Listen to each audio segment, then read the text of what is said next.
So there's a lot of people online out there debating about how unrealistic and ridiculous it is that two American states such as California and Texas would ally themselves in order to kill the president.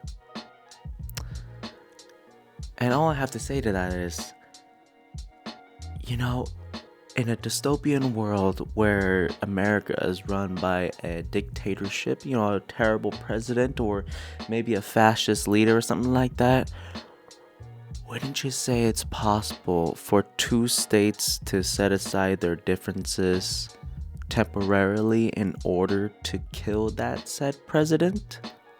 I'm just saying. Go, go, go, go, go!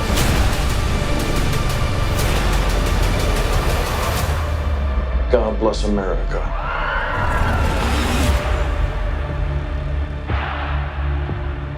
And also, realistic or not, who fucking cares? This is a movie, and besides, if you actually watch the movie doesn't really give much of a political opinion on anything, whether California or Texas is right or wrong.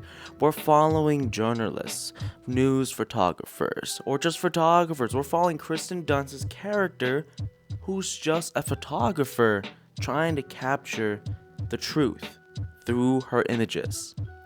And that's what we're doing here. We're following Kirsten Dunst's group, her character and their group, from New York to Washington, D.C. because they want to try to interview the president. I gotta tell you, it's a whole lot of fun.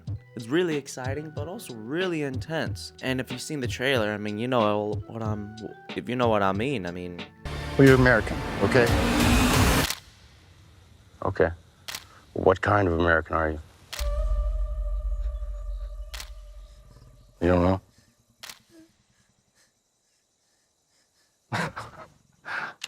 Jesse Plemons. We've all seen this clip in the trailer, and yeah, gosh, he really does almost steal the show because of how intense it is. But it's really the writing here and the performances between all the actors in this scene. It is fucking intense. Within this group of journalists or photographers or reporters, we have Wagner Moura, Stephen McKinley Henderson, and Kaylee Spaney, I think that's how you say her name. And unfortunately, two of these characters are kind of just There's something that's done with Steven's character that is it just felt very disappointing, and I think a lot of people who do watch this movie are going to understand what I'm talking about, because it just kind of happens and it just feels so lame and unfinished. I just can't really get into it without spoiling it. I just hated how they handled his character and his story. And with Kaylee's character, I think anyone who's seen enough movies know exactly what kind of character she is portraying. We know exactly what is gonna happen, what might happen, what will definitely happen. And I knew right from the start, once she joined in the group, because she's not initially with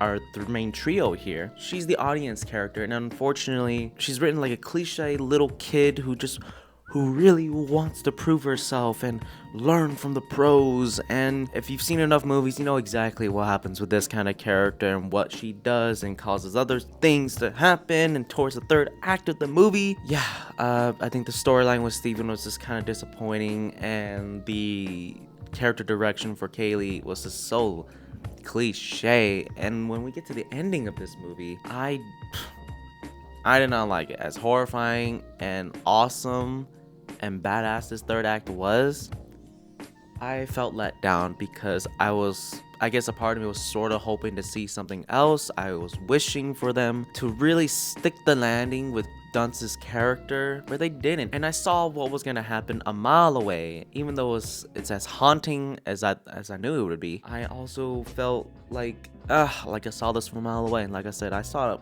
forever ago. I saw it right from the first scene we saw Kaylee's character. Negatives aside though, those are really my only two issues. It's just the Kaylee character and Steven's character. It's just those two. But everything else is amazing. The production here, this is A24's biggest production ever. This movie does not try at all to give you a perspective or an opinion on who you should be believing.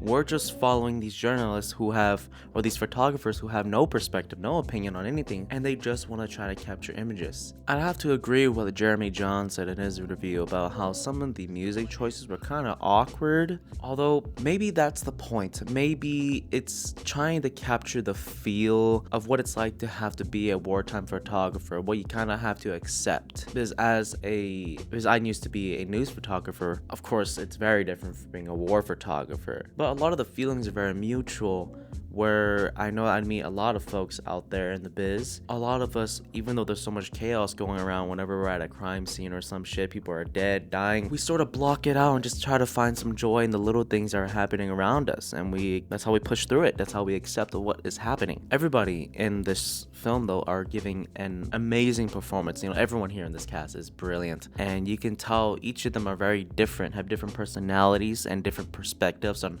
how they're dealing or coping with what's happening. Now, I do think it's a bit disappointing that we don't get much Nick Offerman as president, and I would like to see more of Nick Offerman as the president. I really wish we got more from him. The movie just opens up with a scene of Nick Offerman saying something, and then we don't see him for the rest of the movie, but we hear bits of him on the radio, and that's kind of it. And then he shows up back towards the very end of the movie, and it's very brief. It's not really that big of a spoiler, to be honest. At least I don't think so. I think everybody should go and watch this movie. It's very relevant and important, and it can be almost impactful for a lot of people in today's time, especially now that it's an election year. Besides all the negatives I've pointed out, it's very few.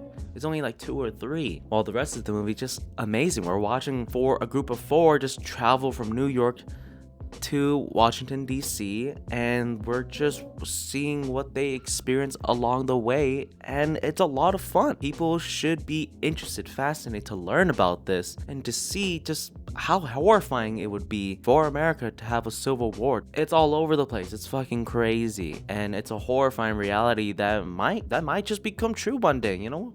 Don't miss out on this movie. I think Civil War is extremely impactful and culturally important for a lot of us Americans to embrace and understand. And like I said, this movie does not try to give you much of an opinion or perspective or try to defend either side or tell you who you should believe. It's sort of all laid out there, kinda, but really we're following just this group of people, and I think that's the best route for this movie. And Alex Garland makes a great choice by not doing anything that people are debating about online about this movie right now, and when you haven't even seen it, just go watch this movie. All right, I'm out of here. Y'all take it easy.